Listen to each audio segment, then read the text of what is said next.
Resumen del libro Segunda de Crónicas, parte número 2. Reyes de Judá, capítulos 10 al 23. Primera mitad. Introducción. El libro de Segunda de Crónicas, en los capítulos 10 al 36, presenta una narrativa profunda y reveladora del devenir del reino de Judá después del esplendoroso reinado del rey Salomón. En esta sección, el cronista se enfoca en los reyes que gobernaron desde la división del reino hasta la caída final de Jerusalén a manos de Babilonia. A diferencia de otros libros históricos, Segunda de Crónicas centra su atención exclusivamente en Judá, la línea real de David, resaltando su responsabilidad espiritual y su relación con Dios. A lo largo de estos capítulos, se observa una constante alternancia entre reyes piadosos que buscaron al Señor, impulsaron reformas religiosas y restablecieron la adoración verdadera, y reyes impíos que promovieron la idolatría, la injusticia y el abandono de la ley de Dios. Cada reinado ofrece valiosas lecciones sobre liderazgo, obediencia, arrepentimiento y las consecuencias de alejarse del pacto divino. Este resumen capítulo por capítulo tiene como propósito ofrecer una visión clara y ordenada de los acontecimientos más relevantes durante esta etapa histórica. Más allá de los hechos, Segunda de Crónicas nos recuerda que la fidelidad a Dios es clave para la bendición duradera, y que incluso en medio del fracaso y el juicio, siempre hay esperanza para el corazón arrepentido. Capítulo 10. La división del reino. Tras la muerte de Salomón, su hijo Roboam es coronado como rey en Siquem. El pueblo de Israel, representado por las tribus del norte, se presenta ante él con una petición legítima, que alivie la pesada carga de trabajo y tributos que Salomón había impuesto durante su reinado. Esta solicitud era una oportunidad para que Roboam comenzara su gobierno con sabiduría y compasión, ganándose el corazón de su pueblo. Roboam busca consejo para responder. Primero consulta a los ancianos que sirvieron fielmente a su padre, quienes le aconsejan que escuche al pueblo y les hable con bondad, prometiéndoles alivio. Ellos entienden que el liderazgo se basa en el servicio y que un rey sabio gana lealtad con justicia. Sin embargo, Roboam también consulta a los jóvenes que crecieron con él, sus amigos cercanos, quienes le aconsejan actuar con dureza, aumentar la carga y demostrar autoridad. Siguiendo el consejo de los jóvenes, Roboam responde con arrogancia: «Mi padre os castigó con azotes, pero yo os castigaré con escorpiones». Esta decisión desencadena una reacción inmediata. Las 10 tribus del norte rechazan el gobierno de Roboam y se rebelan, proclamando como rey a Jeroboam, un antiguo siervo de Salomón que había sido llamado por Dios para liderar Israel. Solo las tribus de Judá y Benjamín permanecen fieles a Roboam, estableciendo así la separación definitiva del reino en dos: el reino del norte, Israel, y el reino del sur, Judá. Este momento marca una ruptura histórica y espiritual. La división no solo fue el resultado de una mala decisión política, sino también el cumplimiento de una palabra profética que revelaba el juicio de Dios por la idolatría y los errores acumulados durante el reinado de Salomón. Así comienza una nueva etapa en la historia del pueblo de Dios, llena de desafíos, conflictos y oportunidades para volver a él. Capítulo 11. Roboam fortalece Judá. Después de la división del reino, Roboam, rey de Judá, intenta recuperar el control sobre las tribus del norte mediante la fuerza. Reúne a un ejército de 180.000 hombres para luchar contra Israel y unificar nuevamente el reino. Sin embargo, el profeta Semaías le entrega un mensaje de parte de Dios: «No subáis ni peleéis contra vuestros hermanos». Ante esta palabra, Roboam obedece y desiste de la guerra civil, reconociendo que la división fue permitida por el Señor. Consciente de la fragilidad de su reinado, Roboam se dedica a fortalecer su territorio. Refuerza varias ciudades en Judá y Benjamín, levantando murallas, almacenes, y asegurando el suministro de armas y alimentos.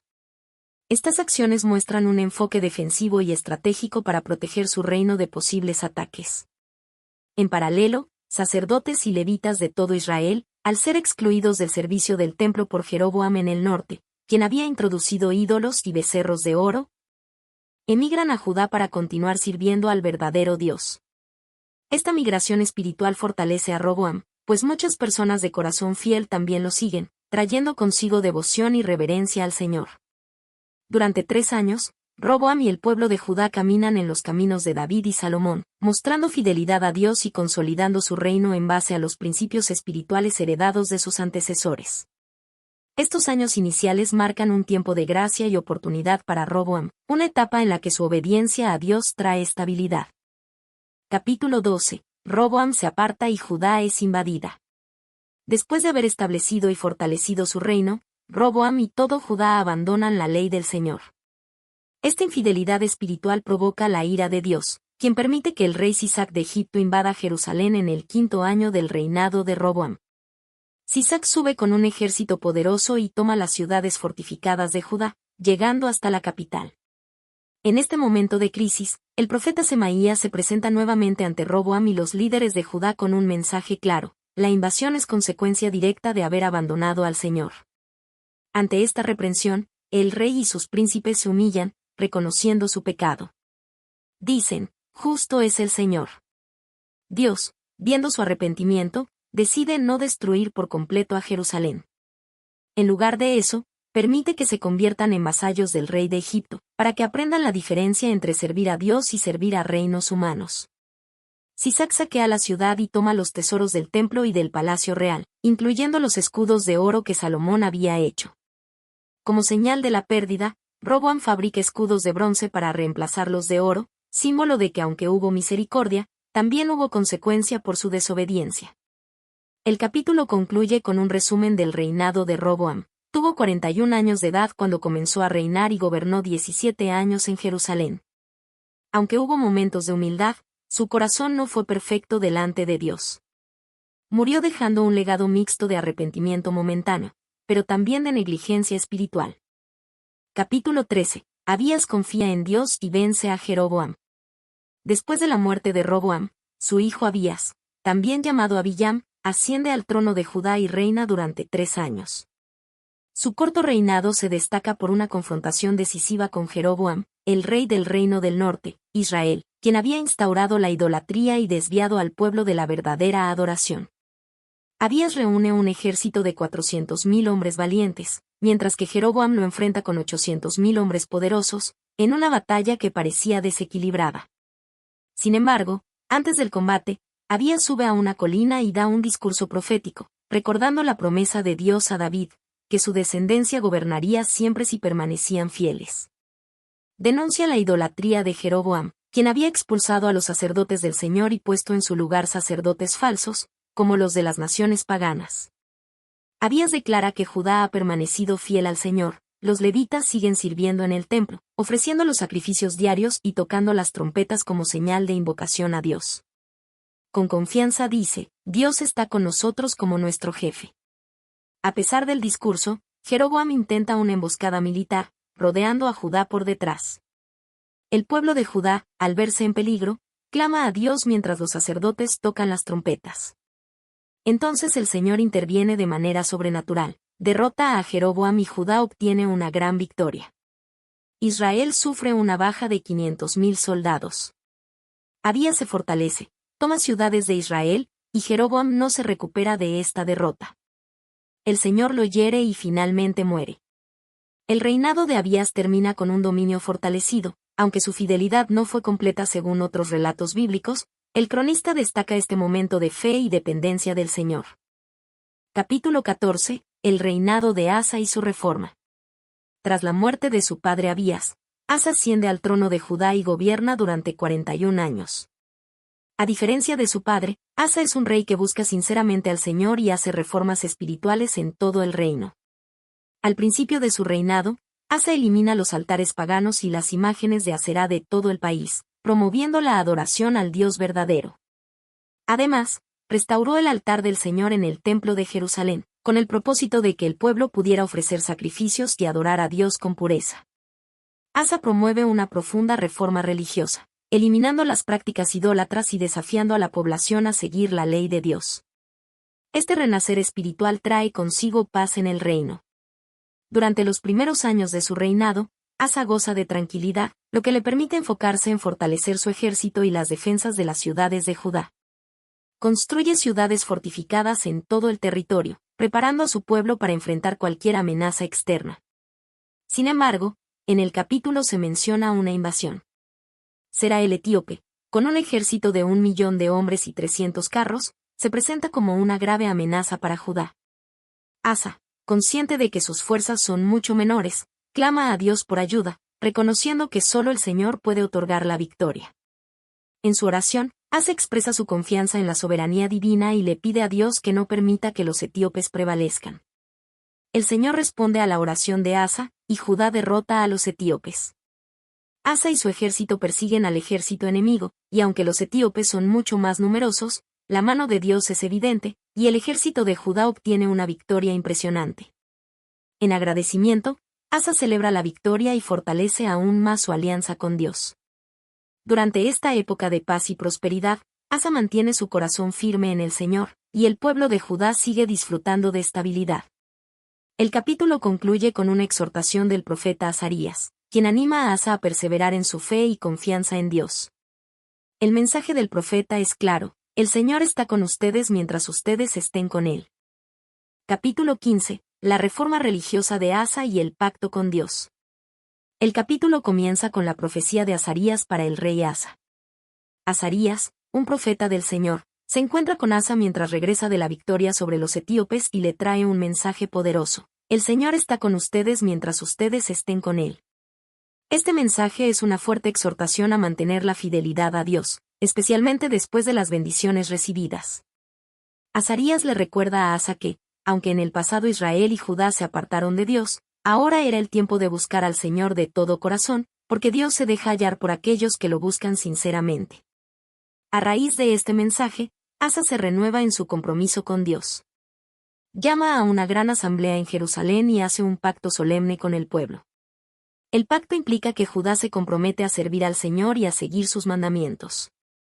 Asa ordena destruir los ídolos que aún quedaban en el reino, y de manera particular, destruye los altares a Baal, los cuales habían permanecido en ciertas regiones de Judá.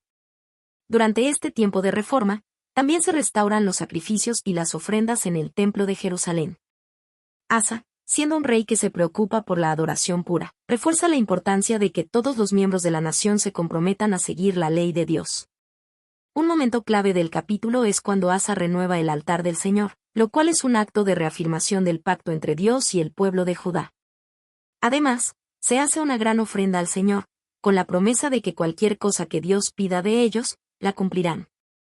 El capítulo también destaca el papel de las mujeres y los niños que fueron incluidos en este renacer espiritual. El reinado de Asa es uno de los más comprometidos con la reforma religiosa, y el pueblo de Judá responde positivamente a su llamado. Sin embargo, no todos los reyes de Israel se alinean con Dios. Basa, rey de Israel, el reino del norte, se convierte en un enemigo declarado de Asa, y busca hacer guerra contra Judá. A pesar de la presión externa, Asa no se deja amedrentar. Al contrario, recibe la ayuda de un rey extranjero, Ben-Hadad de Siria, quien le da apoyo militar contra Israel. En este tiempo de paz, el pueblo de Judá disfruta de prosperidad, pero Asa, ya en sus últimos años, debe enfrentar algunos desafíos externos. No obstante, el capítulo finaliza con una nota positiva, ya que Judá sigue prosperando gracias a la fidelidad a Dios. Aunque las últimas palabras del capítulo señalan que Asa no busca completamente al Señor en todas las circunstancias, sigue siendo un ejemplo de fe y reforma en su tiempo. Capítulo 16. El pecado de Asa y la intervención del profeta Hanani. El capítulo 16 comienza con el reinado de Asa en su 36º año, y en este punto del relato, Asa ya había experimentado varias victorias y logrado una considerable prosperidad. Sin embargo, una nueva amenaza surge para Judá. Basa, el rey de Israel, el reino del norte, fortalece la ciudad de Ramá, lo que crea un bloqueo en el paso hacia Jerusalén y amenaza la seguridad de Judá. Ante esta amenaza, Asa, en lugar de buscar al Señor como lo había hecho en el pasado, toma una decisión política y busca la ayuda del rey Ben-Hadad de Siria, ofreciéndole riquezas del tesoro del templo y de la casa real a cambio de apoyo militar contra Israel. Ben-Hadad responde positivamente y ataca a Israel, obligando a Basa a retirarse. Aunque Asa consigue lo que quería a nivel militar, este acto de no confiar en Dios y buscar ayuda en lugar de Dios no pasa desapercibido.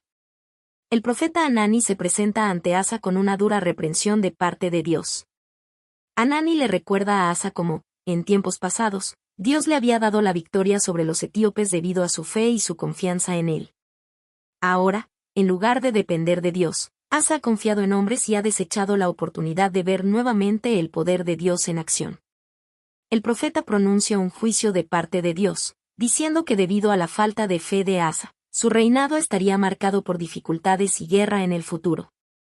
Hanani le recuerda que Dios busca corazones íntegros y confiados en él, no en las alianzas con naciones extranjeras. Asa, en lugar de arrepentirse, se enfurece contra el profeta y lo mete en la cárcel, ignorando el llamado a la restauración. El capítulo también destaca que, a pesar de las advertencias de Dios y del mensaje de Hanani, Asa continúa con su reinado sin un cambio de corazón.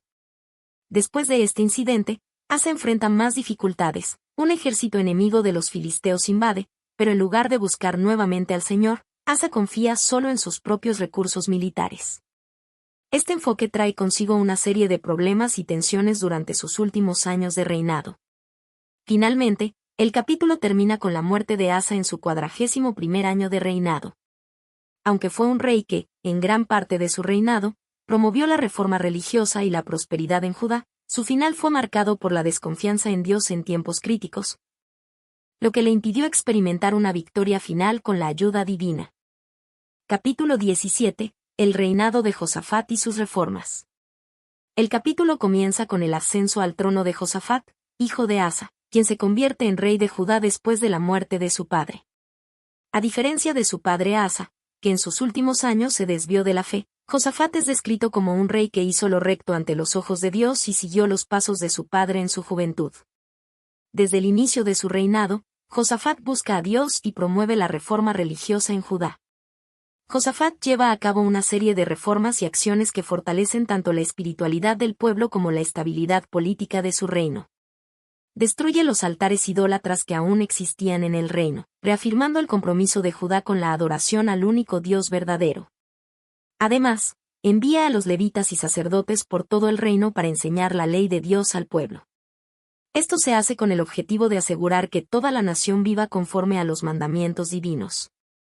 La administración de Josafat se distingue también por un fortalecimiento militar. Josafat fortalece las ciudades fortificadas de Judá y coloca en ellas una gran cantidad de tropas para defender el reino de posibles invasiones. Este esfuerzo resulta en una gran seguridad y paz en su reino durante los primeros años de su reinado. La fama de Josafat por su fidelidad a Dios y su buen gobierno se extiende, y muchos reyes vecinos lo reconocen como una figura respetable. En particular, los filisteos y los arabios se sienten amenazados por el crecimiento de Judá, pero en lugar de atacarlo, deciden rendir homenaje a Josafat y ofrecerle tributo, lo que refuerza aún más su posición internacional. Una de las características más notables de su reinado es la sabiduría y el sentido de justicia que Josafat muestra. Establece jueces en todo el reino para que administren justicia y, cuando los jueces tienen dudas, deben buscar la guía de Dios. Este enfoque busca asegurar que el pueblo viva bajo principios justos y equitativos, bajo la dirección divina. Sin embargo, a pesar de su fidelidad en muchos aspectos, el capítulo también señala que Josafat se asocia con el rey de Israel, Acab, al formar una alianza mediante matrimonio, lo que resulta ser un error grave. A pesar de las advertencias de los profetas, Josafat se une con Acab en una guerra contra Ramot de Galaad, un reino vecino. La alianza con Acab, quien era un rey perverso y adorador de Baal, muestra la vulnerabilidad de Josafat ante la influencia de malas alianzas, lo que afectará su reinado a largo plazo. A lo largo de la batalla, un profeta de Dios, Jehú, reprende a Josafat por unirse a Acab y hacerlo entrar en esa guerra sin consultar a Dios adecuadamente. Después de la batalla, Josafat regresa a Jerusalén y se arrepiente de su error. Dios, en su misericordia, permite que Josafat siga reinando por un tiempo, pero le advierte que debe ser más prudente en sus decisiones futuras. El capítulo concluye con una promesa de Dios para con Judá. A pesar de los errores de Josafat, Dios no permite que el reino se destruya. Judá continúa prosperando bajo el liderazgo de Josafat, aunque con la advertencia de que deben evitar las malas influencias y seguir buscando a Dios en todas las decisiones. Capítulo 18. La alianza con Acab y la profecía de Micaías. El capítulo 18 inicia con Josafat, rey de Judá, buscando formar una alianza más estrecha con el rey Acab, rey de Israel. Recordemos que Acab, a pesar de ser rey de Israel, es conocido por su gran maldad y por haber permitido la adoración de ídolos y la práctica de la idolatría en Israel. A pesar de las advertencias anteriores, Josafat decide formar una alianza política con él. En un intento por consolidar su poder y la alianza, Josafat sugiere que se consulten a los profetas de Dios antes de ir a la guerra. Por lo tanto, Acab reúne a 400 profetas de su corte, quienes le aseguran que deben marchar contra Ramot de Galaad, una ciudad que estaba bajo control de los sirios. Todos los profetas, que generalmente actuaban como aduladores del rey Acab, predicen victoria. Sin embargo, Josafat se muestra desconfiado de la respuesta de estos profetas y le pregunta a Acab si no hay algún profeta de Dios que pueda darles una respuesta más genuina. Acab le responde que hay uno más, Micaías, pero que, según él, Micaías siempre predice cosas malas para él. A pesar de la negativa de Acab, Josafat insiste en consultar a Micaías.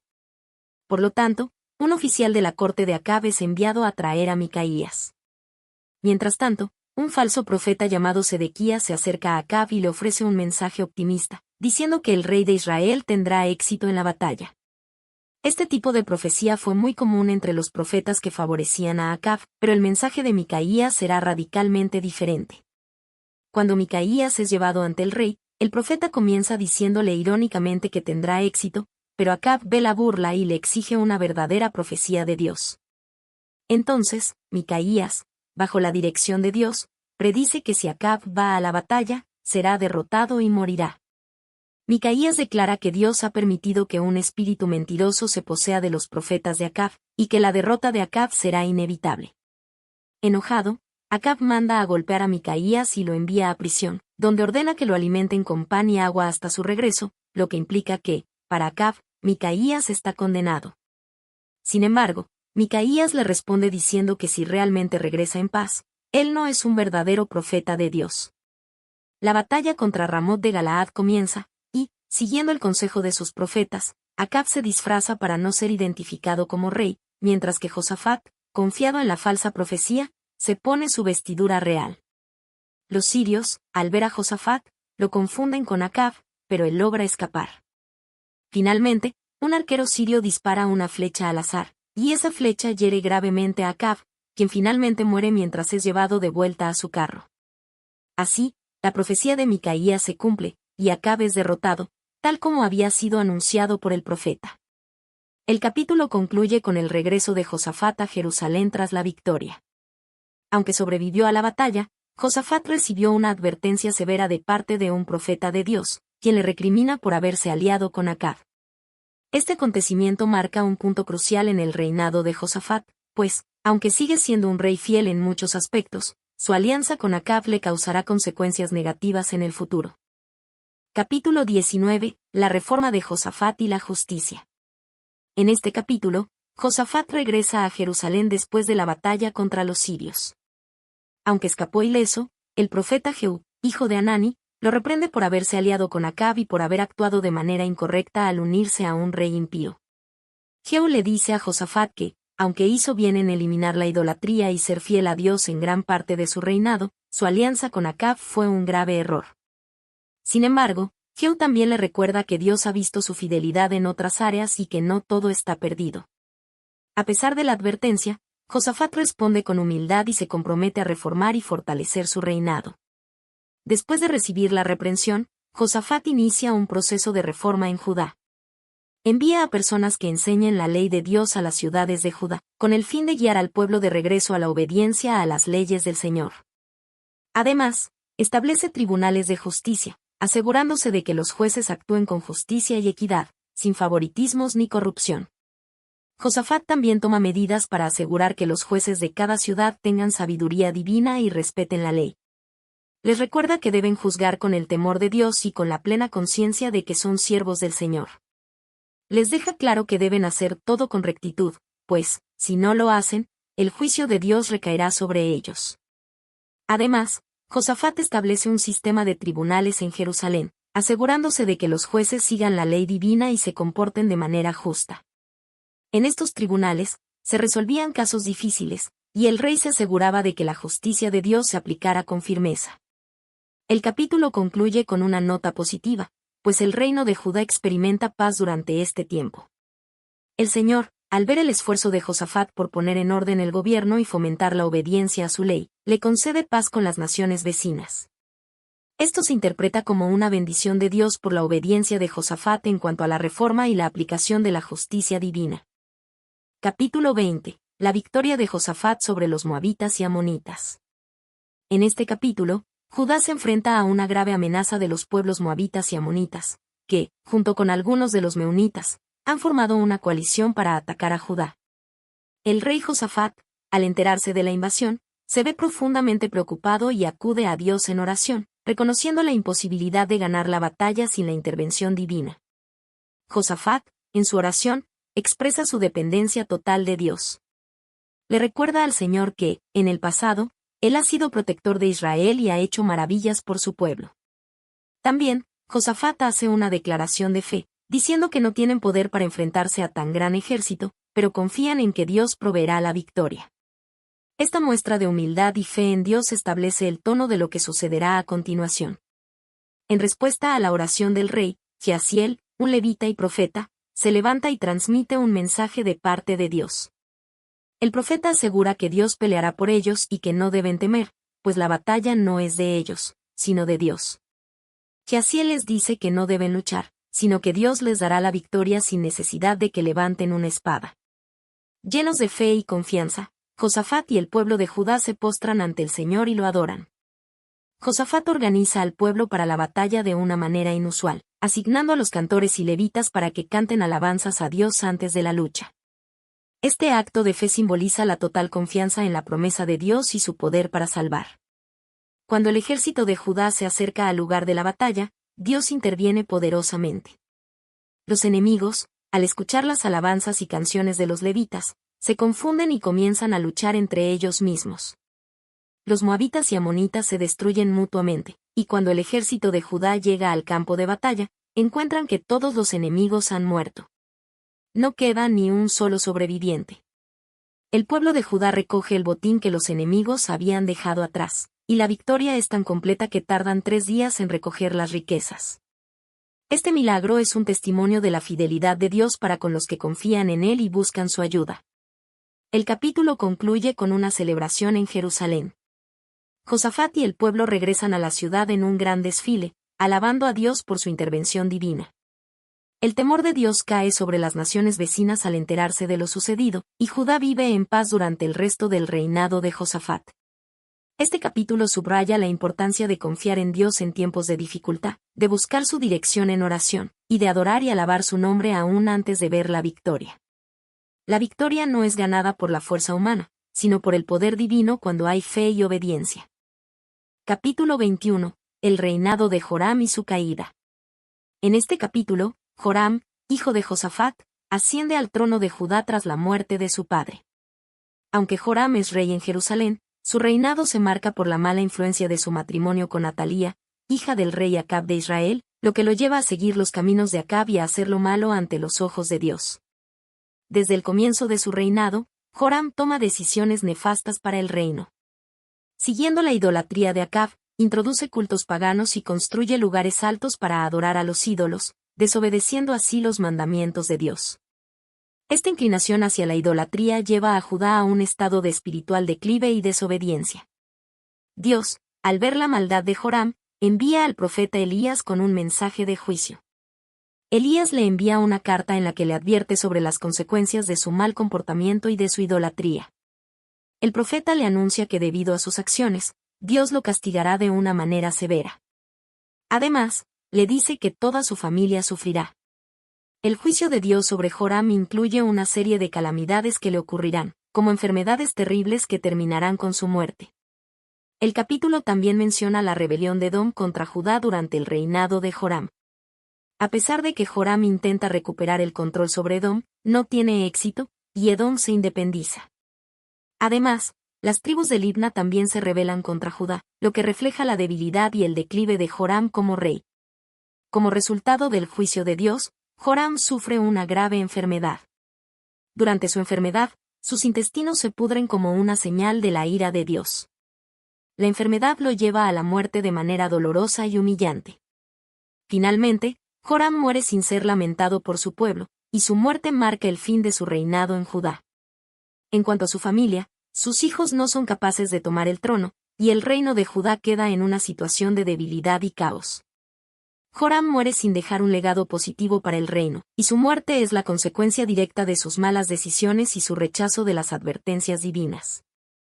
Este capítulo muestra el juicio de Dios sobre los que se apartan de sus caminos y la importancia de obedecer a Dios en todas las áreas de la vida, especialmente en lo que respecta a la adoración y la fidelidad al Señor.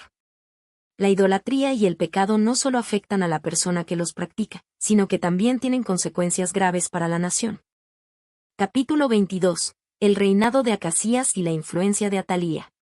En este capítulo, Acazías, hijo de Joram, asciende al trono de Judá tras la muerte de su padre. Acazías sigue los malos ejemplos de su madre Atalía, quien también es una figura clave en este relato. Atalía es la hija de Acab, el rey de Israel, y su influencia sobre Acazías es devastadora. El rey de Judá, influenciado por su madre, sigue los caminos de la idolatría y la maldad. Como resultado, Acazías hace lo malo ante los ojos de Dios, y su reinado es marcado por la decadencia espiritual. Además de la influencia de su madre, Acazías se alía con Joram de Israel, hijo de Acab, quien también es un rey impío, lo que empeora aún más la situación de Judá. Esta alianza con el rey de Israel pone a Judá en una posición de mayor vulnerabilidad y lo aleja de las bendiciones de Dios. La combinación de la idolatría, el mal liderazgo y las alianzas equivocadas lleva al pueblo de Judá a una situación de declive. En este contexto, Jehú, el comandante del ejército de Israel, que había sido ungido por Dios para destruir la dinastía de Acab, mata a Joram de Israel en una batalla. Acazías también es alcanzado por la ira de Jehú y es herido gravemente. Acazías huye, pero finalmente es asesinado mientras intenta escapar. Al mismo tiempo, en Jerusalén, Atalía, la madre de Acazías, al enterarse de la muerte de su hijo, toma el poder y usurpa el trono, matando a todos los posibles herederos de la dinastía de David para asegurarse de que su familia gobierne. La cruel Atalía se convierte en reina, y su reinado es uno de idolatría y violencia. Sin embargo, Dios interviene para preservar el linaje de David. Josabed, la hermana de Acazías, salva a Joás, uno de los hijos de Acazías, llevándolo a escondidas al templo de Jehová. Joás es escondido en el templo durante 6 años, mientras Atalía reina sin saber que hay un heredero legítimo del trono de Judá. Este capítulo destaca la influencia destructiva de las malas decisiones y las alianzas equivocadas, así como la protección divina sobre el linaje de David, del cual surgiría el futuro Rey Jesucristo. Además, muestra cómo, a pesar de los intentos de destrucción de Dios, Él siempre tiene un plan para preservar su voluntad y la promesa de un Rey justo.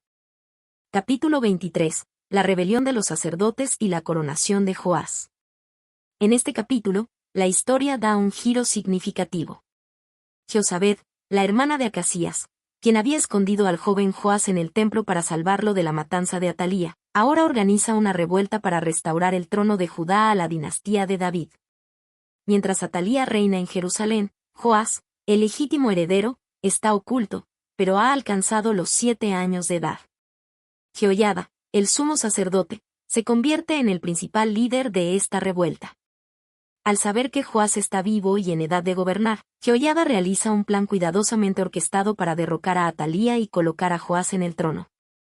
Jehoiada recluta a los comandantes de los ejércitos, los sacerdotes y levitas, y hace un pacto con ellos para proteger al joven rey y asegurar su reinado. El plan de Jehoiada es meticuloso. Se organiza una gran ceremonia en el templo donde Joás es ungido rey de Judá frente a los líderes del pueblo. Jehoiada coloca una corona sobre su cabeza y lo proclama rey, mientras todos los presentes aplauden y celebran el nuevo reinado. En este momento, el pueblo se compromete a obedecer a Dios bajo el liderazgo de Joás. El pueblo, que ha estado bajo el yugo de Atalía y la idolatría, ahora ve en Joás una nueva esperanza. Cuando Atalía escucha el clamor del pueblo celebrando la coronación de Joás, se dirige al templo, y al ver lo que está sucediendo, se da cuenta de que ha sido derrocada. Al ver a su hijo Joás coronado como rey, Atalía llama a gritos de angustia. Jehoiada, en un acto de justicia, ordena que Atalía sea capturada y ejecutada, poniendo fin a su tiranía. Este acto restaura la línea de David en el trono, y Joás comienza su reinado con un fuerte apoyo popular y el respaldo de los sacerdotes y levitas. Jehoiada, el sumo sacerdote, se convierte en el guía espiritual y protector de Joás durante los primeros años de su reinado, guiando al joven rey en los caminos de Dios. El capítulo enfatiza la importancia de la restauración del linaje de David, el restablecimiento de la justicia y la fidelidad a Dios. Joás, aunque aún es un niño, es presentado como el instrumento de la voluntad divina para restaurar la justicia y la adoración a Dios en Judá.